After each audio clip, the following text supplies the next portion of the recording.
Let's finish reading Aussie Bites A Box of Chicks. We're up to chapter 9. Oh, chapter 8, sorry.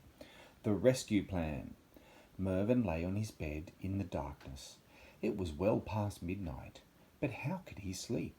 He had to save his chickens and there wasn't much time. His mother planned to take the chicks to a poultry farm straight after breakfast. He slipped out of bed for the 7th time that night. Opening the box, he took his favourite chick from among the rest and warmed it with his hands. The chick seemed to recognise him now. "You think I'm your mother," he said. Melvyn sat on his bed and placed the chick on the sheets beside him. It didn't run away. Instead, it hopped onto his lap and began to cheep again. Melvyn would miss that noise. He lay back against the pillow. The chick moved onto his stomach and then his chest. By then, though, Melvyn hardly felt the touch of those tiny feet.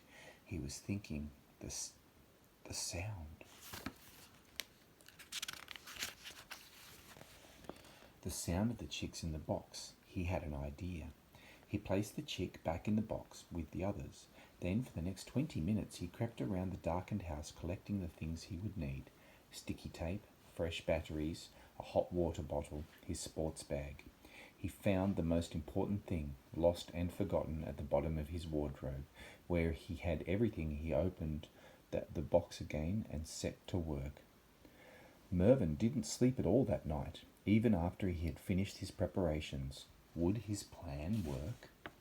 He was too nervous to go down for breakfast. At 8 o'clock his mother knocked on the door. "Are you ready, Melvyn?" "I don't want to go," he called through the door.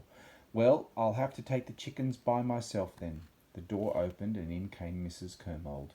Melvyn handed the box carefully to his mother. "Ah, listen to them. They must be cold," said Mrs. Kermold. "Do you want to warm some of them up before I leave?" "Oh, no, not really," said Melvyn, stumbling over his words. His mother was surprised. "Are you sure now? I can't open that box again. See, I taped it up so they couldn't get out." "Good idea." Mrs. Kermold turned towards the door. She was almost gone when she stopped and asked, "Did you hear something?" "No," Melvyn answered quickly. Actually, Melvyn had heard something. He'd heard the same sound his mother had heard. "I thought I heard cheeping in your wardrobe. You don't think one of them has escaped, do you?" "No, it couldn't have. All the chicks are in that box. Listen to the noise they're making." "Yes, it's quite a racket, but we'd better check your wardrobe anyway." Oh no. Mrs. Kermold set the box down on the chair and opened the wardrobe. "What a mess," she sighed. She hated mess. "Sorry," said Melvyn. He leaned in under his mother's nose and picked up his sports bag from the top of the pile. While his mother searched the wardrobe, Melvyn slipped the bag under his bed. "No, nothing here," said Mrs. Kermold. "I must have imagined it."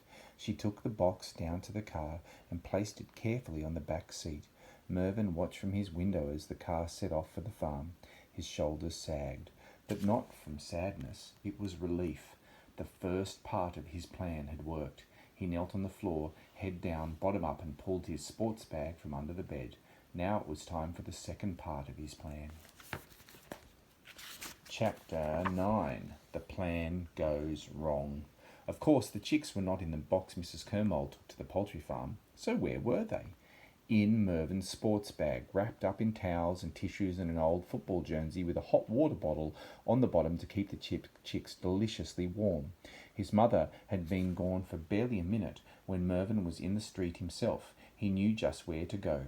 To the pet shop.